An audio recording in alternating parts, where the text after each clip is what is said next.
الرحیم یا ایھا الذین آمنوا استعینوا بالصبر والصلاۃ ان اللہ مع الصابرین یا ایھا الذین آمنوا اصبروا وصابروا ورابطوا واتقوا اللہ لعلکم تفلحون صدق اللہ العظیم۔ یہ دو آیات قرآن کی میں نے جس میں صبر کی تلقین ہے آپ حضرات کے سامنے پڑھی ہیں۔ اللہ تعالی ہم سب کو اس کے اوپر عمل کرنے کی توفیق عطا فرمائے، اور الحمدللہ الحمدللہ ثم الحمدللہ ہم نے اس انداز سے اللہ نے ہمیں صبر دیا ہے، اور ہم نے صبر کا دامن ہاتھ سے نہیں چھوڑا، اور ہم نے اس لیے صبر کا دامن ہاتھ سے نہیں چھوڑا کہ ہم محب وطن ہیں، ہم ملک کے اندر امن امان کو برقرار رکھنا چاہتے ہیں اور انتشار نہیں پھیلانا چاہتے۔ اور اس کی مثال میں ماضی قریب میں آپ کو دینا چاہتا ہوں۔ اتوار کے دن جو نماز جنازہ ہوا ہے، آپ لوگ،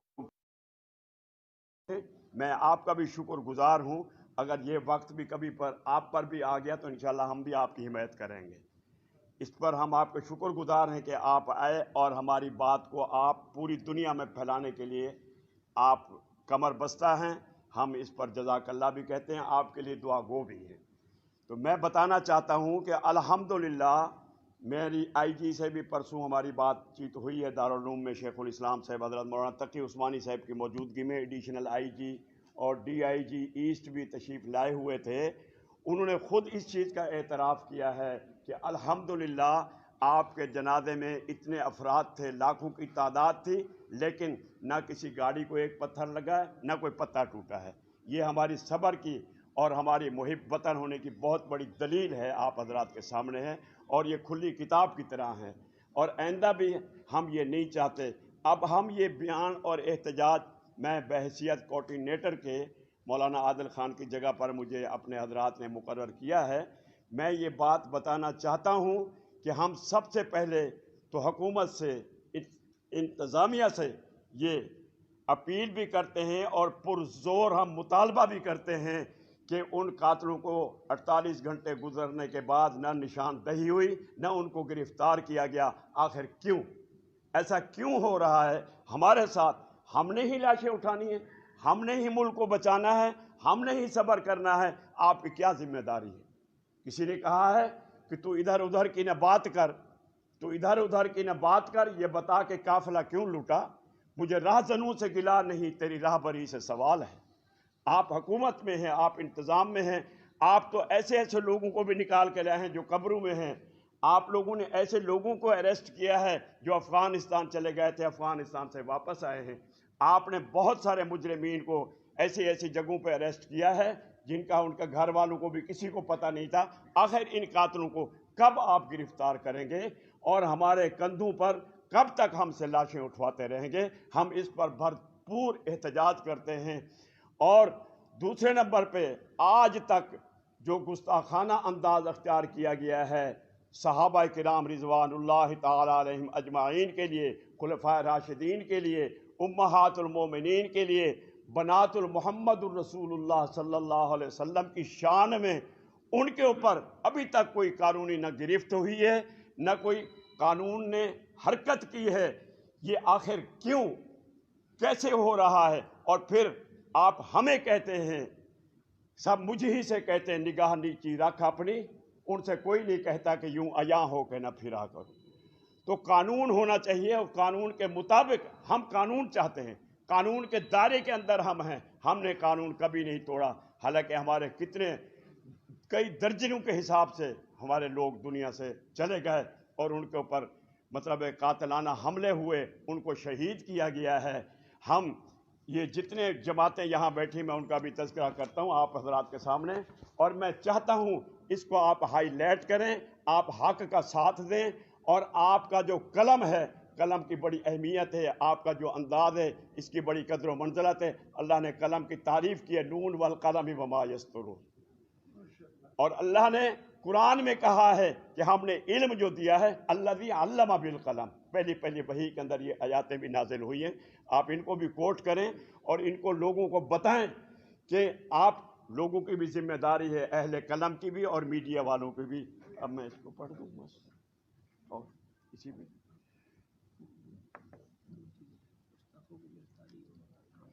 اور ہمارا اس وقت پھر مطالبہ ہے کہ جنہوں نے گستاخانہ انداز اختیار کیا ہے ان کو کنٹرول کیا جائے، قانونی طریقے سے کیا جائے۔ ہم نہیں چاہتے کہ ہم فرقہ واریت کو ہوا دیں یا فرقہ واریت کو پھیلائیں، ہم امن چاہتے ہیں، اور ہمارے امن کی بہت بڑی دلیل یہ جنازہ بھی ہے۔ مفتی مولانا نظام الدین کا جنازہ بھی تھا، مولانا یوسف لدھیانوی کا جنازہ بھی تھا۔ آپ لوگوں سے یہ باتیں پوشیدہ نہیں ہیں، اس لیے میں ان باتوں کو زیادہ دہرانا نہیں چاہتا۔ اب میں اس کو ذرا پڑھ رہا ہوں جو ہمارے ساتھیوں نے اور ہم لوگوں نے یہ لکھا ہے۔ محترم صحافی حضرات، پریس کانفرنس، مقامی ریسٹورنٹ، سیٹ ایریا، حضرت مولانا ڈاکٹر عادل خان کی شہادت کو بھول نہیں سکتے۔ قاتلوں کی گرفتاری کے لیے کوئی اقدامات نظر نہیں آ رہے ہیں۔ شیخ الحدیث حضرت مولانا محمد عادل خان کے قاتلوں کو گرفتار کیا جائے۔ عرصہ دراز سے علماء کی ٹارگٹ کلنگ ہوئی ہے، کسی ایک عالم کے قاتل کو گرفتار نہیں کیا گیا۔ وفاقی اور صوبائی حکومت حضرت مولانا عادل خان کے قاتلوں کے خلاف کارروائی تیز کرے۔ ملک کے ایسے عناصر کو بے نقاب کیا جائے جو فرقہ واریت کو ہوا دے کر ملک کو انارکی کی طرف دھکیلنا چاہتے ہیں۔ ہم نے ایک عظیم شخصیت کھوئی ہے، پر امن احتجاج ہمارا قانونی جمہوری حق بنتا ہے۔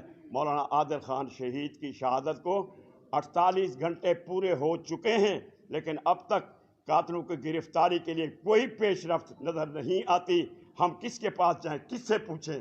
کون سی حکومت ہے جو ہمیں یہ انصاف مہیا کرے گی؟ تمام مکاتب فکر کے جید علماء اور مذہبی جماعتوں کے قائدین، اہل مدارس، تنظیمات مدارس کے قائدین سے مشاورت کے بعد علماء کمیٹی نے یہ طے کیا ہے کہ جمعہ کے روز ملک بھر میں پرامن ہڑتال احتجاج کیا جائے گا۔ پوری قوم بشمول تاجر برادری، سیاسی تنظیموں اور شہریوں سے اپیل ہے، ٹرانسپورٹروں سے بھی اپیل ہے، وکلاء سے بھی اپیل ہے، صحافی برادری سے بھی اپیل کرتا ہوں کہ پرامن احتجاج میں حصہ ضرور لیں۔ شہر کی بہت سی تنظیموں، تاجروں، رہنماؤں نے بھی اس ہڑتال کی حمایت کی ہمیں یقین دہانی کرائی ہے۔ ہم ان کے شکر گزار ہیں، ان کو جزاک اللہ کہتے ہیں۔ شریک جماعتیں، قائدین اجلاس، جمعیت علماء اسلام فے اور اہل سنت والجماعت، جمعیت علماء اسلام فے گروپ اور جمعیت علماء اسلام سین گروپ، اشاعت التوحید و سنہ سنی علماء کونسل، متحدہ دینی محاذ، انجمن دعوت اہل سنت، تنظیم العلماء کراچی پاکستان، سنی مجلس عمل، پاکستان شریعت کونسل، مجلس احرار سمیت دیگر مذہبی جماعتوں کے نمائندوں نے شرکت کی۔ علماء کمیٹی کے قائم مقام سربراہ حضرت مولانا محمد اقبال اللہ، حضرت مولانا ولی صاحب، حضرت مولانا اورنگزیب فاروقی، مولانا ڈاکٹر قاسم محمود، مولانا طلحہ رحمانی، قاری محمد عثمان، مفتی حماد اللہ مدنی، مولانا محمد طیب، مولانا سیف اللہ خالد، حضرت مولانا شیخ الحدیث مولانا منظور مینگل دامت برکاتہم، حضرت مولانا تاج محمد حنفی، حافظ احمد علی، حضرت مولانا قاسم عبداللہ صاحب، ڈاکٹر قاسم، مفتی محمد زبیر، مولانا طلحہ رحمانی، مولانا عمر صادق، مولانا احمد یار خان جو حضرت مولانا اسفندیار خان صاحب کے صاحبزادے ہیں، مولانا محمد ابراہیم مظہر اشرف المدارس کے محتمیم، تمام علماء سے مشاورت کی گئی، جس میں فیصلہ کیا گیا انشاءاللہ جمعہ کے روز پرامن ہڑتال کی جائے۔ تو میں اصل میں ابھی ہم نے ہڑتال کا یہ فیصلہ تو نہیں، چلیں بس میرے خیال سے میں نے پڑھ لیا۔ اب آپ حضرات کو سوال پوچھنا چاہتے ہیں تو میں حاضر ہوں۔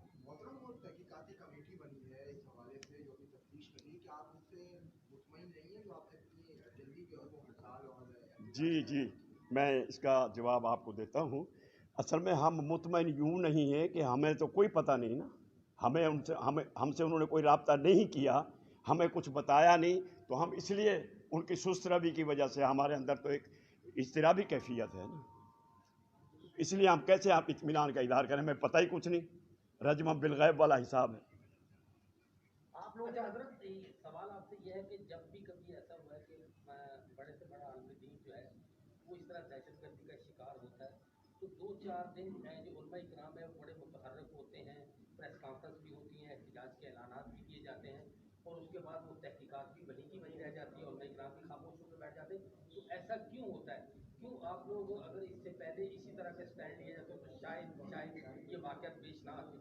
ہاں، اس کا جواب میں آپ کو یہ دوں گا کہ یہ سوال آپ کو میرے سے نہیں کرنا چاہیے، انتظامیہ سے کرنا چاہیے. یہ سوال پولیس سے کرنا چاہیے، عدالتوں سے کرنا چاہیے. یہ سوال میرے سے کرنے والا نہیں ہے. لیکن میں یہ بات آپ کو بتانا چاہتا ہوں، ہم جہاں تک چل سکتے ہیں اس میں ہم کمی نہیں کرتے. ہماری کوشش ہوتی ہے، لیکن چونکہ انتظامیہ ہمارے ساتھ تعاون نہیں کرتی، ہمیں انصاف مہیا نہیں کرتی، ہم پھر اس ظلم کو برداشت کر جاتے ہیں، ہم صبر کرتے ہیں. یا ایھا الذین آمنوا اصبروا وصابروا ورابطوا واتقوا اللہ لعلکم تفلحون.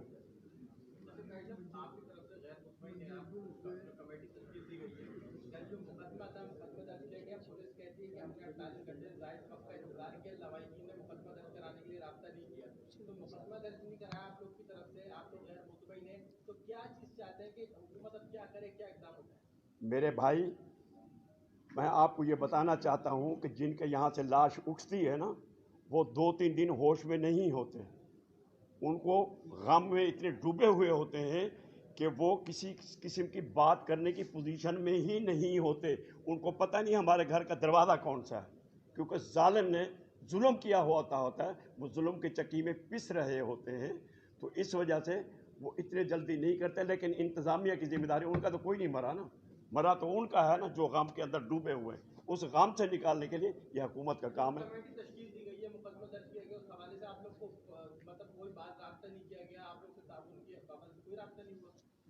نہیں، انتظامیہ نے ہمارے ساتھ، آئی جی صاحب آئے تھے دارالعلوم میں بھی اس میٹنگ میں تھا شیخ الاسلام مولانا تقی عثمانی صاحب کے ساتھ. لیکن وہ باتیں ہوئی ہیں اور الحمدللہ انہوں نے ہمارے اس پرامن عمل کو اپریشیٹ کیا ہے. آئی جی صاحب نے اپنا اب دیکھیں جی، ہم تو اپنا کماتے ہیں اپنا کھاتے ہیں.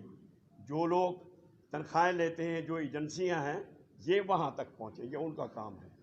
4 رکنی کمیٹی بنا دی گئی جس میں کراچی کے ایڈیشنل آئی جی ہیں سربراہ. اس میں کیا اس میں اگر آپ مطمئن نہیں ہیں تو کوئی ایسی کمیٹی جو علماء بھی شریک ہوں اس میں اور سرکار دوسرے ہوں جو افسران ہوں جس پہ آپ مطمئن ہوں کہ ایڈوائز دیں؟ نہیں، اگر علماء کو شامل کرنے کی پرپوزل دیں گے تو ہماری کمیٹی اس پر غور بھی کرے گی، فکر بھی کرے گی، پھر فیصلہ بھی کرے گی. آپ ابھی کیا فیصلہ ہے جس سے اگر آپ مطمئن نہیں ہیں اس کمیٹی سے؟ نہیں، اس کمیٹی نے ہم سے کوئی رابطہ نہیں کیا نا. ایڈیشنل آئی جی نے مطلب اس ٹاپک میں ہمارے ساتھ کوئی گفت و شنید نہیں ہوئی، کوئی ہم سے سوال جواب نہیں ہوا، ہمیں کوئی اطلاع نہیں ملی.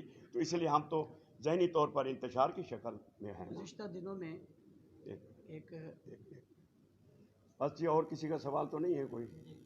جی، حضرت مولانا اورنگزیب صاحب کچھ کہنا چاہتے ہیں. دنوں میں جب یہ واقعہ رونما ہوا تو اس کے بعد علماء کمیٹی کا ایک اجلاس ہوا اور اس نے گورنمنٹ کو 48 گھنٹوں کا ٹائم دیا، جو 48 گھنٹے آج پورے ہو رہے ہیں. جب ہم نے 48 گھنٹوں کا ٹائم دیا تھا تو اس کے بعد انتظامیہ کو چاہیے تھا کہ علماء کمیٹی کے ذمہ داروں سے رابطہ کرتی اور یہ بتاتی کہ ہم نے 4 رکنی کمیٹی بنا لی ہے، 3 رکنی کمیٹی بنا لی ہے اور ہم اس کی تفتیش اور تحقیق کر رہے ہیں اور ہم یہاں تک پہنچے ہیں. لیکن 48 گھنٹوں کا ٹائم گزرنے کے باوجود جب اس طرف سے کوئی جواب نہیں آیا تو ہمارا احتجاج کرنا حق تھا. لہٰذا ہم نے اپنی احتجاجی پروگرام کا اعلان کر دیا اور وہ یہ ہے کہ جمعے والے دن ایک پرامن اور مؤثر احتجاج ہوگا اور وہ ہڑتال کی صورت میں ہوگا اور اس میں ہمارے ساتھ تمام جماعتیں جو ہیں شریک ہیں. تو یہ بات آپ کو اس لیے بتا رہا ہوں کہ ہم نے پہلے 48 گھنٹے کا ٹائم دیا. 48 گھنٹے کا ٹائم دینے کے بعد ہمیں کوئی مطمئن نہیں کیا گیا کہ ہم کیا کر رہے ہیں. اس کے بعد 48 گھنٹے گزرنے کے بعد ہم نے اپنے لائے عمل کا اعلان کر دیا اور احتجاج ہمارا حق ہے. دوسری بات یہ ہے کہ یہ جو سانحہ رونما ہوا ہے یہ کوئی معمولی سانحہ نہیں ہے، بلکہ یہ ملک کا بہت بڑا اور بین الاقوامی سانحہ ہے. اس لیے کہ مولانا ڈاکٹر عادل خان صاحب ملیشیا یونیورسٹی کے لیکچرار رہے ہیں اور وہ عالمی دنیا میں پہچانے جاتے ہیں، ان کے شاگرد پوری دنیا کے اندر ہیں. اور اس طرح پاکستان میں وفاق المدارس جیسا ایک بڑا ادارہ اس کی جو ہے وہ تعلیمی کمیٹی کے ممبر تھے، اور اس کے علاوہ بہت بڑے جامعہ کے وہ شیخ الحدیث اور اس کے محتمم تھے، اور ایک بہت بڑی تحریک ناموس صحابہ کے وہ قائد تھے۔ ان تمام چیزوں کے باوجود انہیں سیکورٹی نہیں دی گئی، اور ہماری انتظامیہ کی نااہلی کی وجہ سے یہ واقعہ رونما ہوا۔ پھر ہمیں یہ بھی بتایا جاتا رہا کہ ملک میں خطرات ہیں اور بدامنی بڑھ رہی ہے، لہٰذا اس بدامنی میں کچھ بھی ہو سکتا ہے۔ جب ہمیں آپ یہ کہتے ہو کہ بدامنی اور خطرات ہیں تو اتنے متحرک اور فعال آدمی کو آپ سیکورٹی کیوں نہیں دیتے؟ یہ بہرحال المیہ تو ہے، سیکورٹی دینی چاہیے اور نہیں دی، جس کے نتیجے میں یہ سانحہ رونما ہو گیا، اور اس کے بعد وقت گزر گیا، اور اس وقت گزرنے کے باوجود کوئی خاص اور قابل تقلید پیش رفت نہیں ہوئی۔ اسی طرح مولانا عادل صاحب تو وہ شخصیت تھے جنہوں نے جب گستاخیاں ہوئیں تو اس گستاخیوں کے بعد ملک میں بدامنی پھیلانے کی ایک سازش تھی، اس کو آپ بین الاقوامی سازش بھی کہہ سکتے ہیں، کہ اس سازش کے ذریعے گستاخیاں کروائی گئی۔ اس کے بعد اہل سنت کا جو رد عمل ہے وہ بڑا شدید ہونا چاہیے تھا، لیکن اہل سنت نے اپنا رد عمل بڑا پرامن دیا۔ یعنی مثال کے طور پہ کہیں کوئی ملک بھر میں کوئی واقعہ قتل و قتال کا نہیں ہوا، انہوں نے پرامن رستہ اختیار کیا، اور وہ پرامن رستے پر ڈالنے والی شخصیت ڈاکٹر عادل خان صاحب رحمۃ اللہ تعالیٰ علیہ کی تھی، جنہوں نے اتنے بڑے بڑے اجتماعات کی، اور آپ کو پتہ ہے کراچی میں 11 ستمبر کو لاکھوں کا اجتماع کیا شارع قائدین پر نہیں تھا؟ میرا سوال ہے، اس لاکھوں کے اجتماع میں کیا ایک پتہ گرا ہے؟ کیا کوئی سائیکل کا ٹائر پنچر ہوا ہے؟ کیا کسی دکان کا تالا توڑا گیا ہے، یا کسی کا شٹر جو ہے اس کو اٹھایا گیا؟ کچھ بھی نہیں ہوا۔ ایک پرامن احتجاج کر کے ہم نے اپنا احتجاج ریکارڈ کروایا، لیکن افسوس کے ساتھ میں آپ سے یہ بات شیئر کرنے لگا ہوں کہ اتنے بڑے احتجاج کے بعد وہ گستاخی کرنے والے لوگ آج تک گرفتار نہیں ہو سکے۔ یہ کتنا بڑا المیہ ہے۔ ملک بھر میں جس کی وجہ سے اشتعال پھیلا، ان لوگوں کو آج تک گرفت میں نہیں لائے۔ اس کے برعکس اس سازش کے نتیجے میں ہمارے لوگ جو ہیں وہ اس کرب سے گزرے، اور پھر ڈاکٹر عادل خان صاحب سمیت کی طرح ایک عظیم شخصیت جو ہے وہ ہم سے جدا ہو گئی۔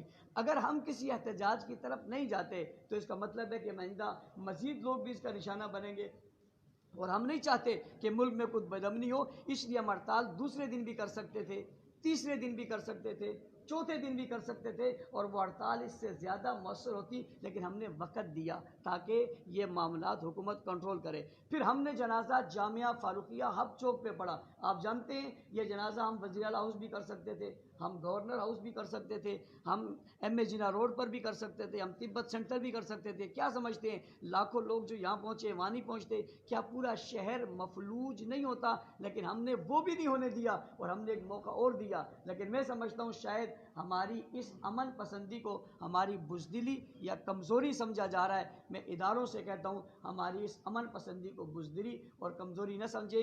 آج ہماری علماء کمیٹی نے جو فیصلہ کیا ہے، قاری اللہ داد صاحب جو اس کمیٹی کے ذمہ دار ہیں، انہوں نے وہ فیصلہ آپ کو سنایا۔ یہ پیچھے کھڑے ہوئے تمام علماء کرام اس کی پشت پر ہیں، تمام تنظیمات، اہل سنت کے تمام مکاتب فکر کے علماء، ہم ان سے بات کر چکے ہیں، ان سب نے ہم سے جو ہے وہ ہمدردی کا اظہار کیا ہے۔ ہم اس وقت مظلوم ہیں، ہم اس وقت مظلوم ہیں، اور ہم آپ سے بھی درخواست کرتے ہیں، ہم جو ہے وہ ٹرانسپورٹر سے بھی التجا کرتے ہیں، ہم تاجر بازی سے بھی التجا کرتے ہیں کہ اس ظلم کی اس کیفیت میں آپ سب کو ہمارا ساتھ دینا چاہیے، بھرپور احتجاج کرنا چاہیے، میں شامل ہونا چاہیے، تاکہ ہم اپنے پرامن مقاصد کو حاصل کر سکیں اور اس فرقہ واریت کا راستہ اور سازش کا راستہ رک سکے۔ ایک آخری بات یہ ہے کہ کہتے ہیں سازش ہوئی ہے، تو سازش کا شکار کون ہوا ہے؟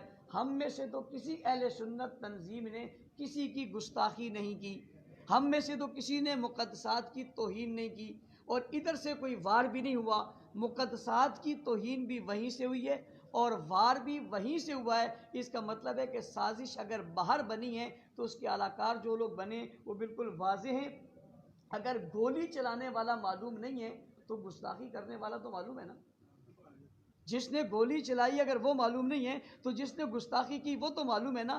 گولی چلانا بھی سازش ہے، اور گستاخی کرنا بھی سازش ہے، ان سازشوں کے خلاف ابھی تک قانون حرکت میں کیوں نہیں آتا اور گرفتار کیوں نہیں کیا جاتا؟ اور چہلم کے موقع پر میرپور خاص سیٹلائٹ ٹون کے اندر ایک مرتبہ پھر جو ہے گستاخی ہوئی، حضرت عمر رضی اللہ تعالیٰ کو گالی دی گئی، وہاں ایف آئی آر ہوئی ہے۔ ہم اس ایف آئی آر کو جو ہے کرنے والوں کو شکریہ ادا کرتے ہیں، لیکن سوال کرتے ہیں کہ اس پر گرفتاری کیوں نہیں ہوئی۔ ایک شیعہ رہنما کا جنازہ ہوا اور کراچی میں محرم کے بعد اس جنازے میں بھی گستاخی ہوئی، حضرت امیر معاویہ رضی اللہ تعالیٰ کو گالی اور نعوذ باللہ لعنت دی گئی، اس پر بھی ایف آئی آر بھی نہیں ہوئی اور وہ لوگ بھی گرفتار نہیں ہوئے۔ آخر یہ گرفتار کیوں نہیں ہوتے؟ ان کے پیچھے ایسی کون سی قوت ہے جنہوں نے انہیں کھڑا کر کے سازش کے لیے تیار کیا، اور ان گستاخیوں کی وجہ سے پورا ملک انتشار کی لپیٹ میں آ گیا، لیکن یہ لوگ گرفتار نہیں ہو رہے۔ ہم سوال کرتے ہیں یہ گرفتار کیوں نہیں ہو رہے؟ ہماری یہ احتجاج ایک ڈاکٹر عادل خان صاحب کے قاتلوں کے لیے ہے اور ایک ان گستاخوں کے گرفتار نہ کرنے پر ہے۔ یہ دو معاملات ہوں گے تب جو ہے ہم وہ اس سلسلے سے جو ہے وہ بات کریں گے، اور اس وقت تک ہمارا احتجاج جاری رہے گا۔ قاری صاحب ایک سوال آخری لے لیں کہ اگر جمعے کو جو آپ نے پرامن ہڑتال کا کہا ہے، فکر کو آپ نے دعوت دی ہے، اور اس کے بعد اس وقت تک بھی اگر قاتل گرفتار نہیں ہوتے اور علماء کرام جس طرح سے مطالبہ کر رہے ہیں اس کو حکومت پورا نہیں کرتی، پھر اگلا لاحق کیا ہوگا؟ وہ پھر ہم آپس میں طے کریں گے، ابھی سے ہم اس کو ڈکلیئر تھوڑی کر سکتے ہیں۔ فاروق صاحب، واقعے کے روز وزیر اعظم کا بیان آیا تھا کہ تمام تر جو قتل و غارت اور یہ جو تمام لسانی اس کے پیچھے بھارتی رو ملوث ہے، تو آپ سمجھتے ہیں وزیر اعظم کا یہ بیان بالکل درست ہے کہ یہیں کے کوئی لوگ اس طرح کی؟ میں نے تو آپ کو کہہ دیا، ہمیں ایک منٹ، ہمیں اس سے کوئی غرض نہیں، کسی کا ایجنٹ ہے کہیں کا ہے، یہ ہماری ذمہ داری نہیں ہے، حکومت کی ذمہ داری ہے، یا اس تک پہنچیں یا اپنی حکومت سے دستبردار ہوں، بس آخری وہ بھی تو بات بے یہی نقاب ہے۔ کرے نا، اگر راہ ہے تو وہ بے نقاب، تو آخر جن بے لوگوں نے نقاب یہ کریں، مارا یہ ہے، ان کا کام ہے، ہمارا کام نہیں۔ جنہوں نے مارا ہے وہ کون ہے؟ بے نقاب کرنا۔ دوسری بات، دو چیزیں ہیں، ایک گولی، ایک گستاخی ہے، گستاخ تو سامنے ہے نا۔ آپ لوگوں کا بہت شکریہ، آپ لوگوں نے ہمارا ساتھ دیا، آپ لوگ ہمارے کام میں شامل ہیں۔ جب آپ پر کوئی ایسا دن آئے گا ہم آپ کے ساتھ شامل ہوں گے۔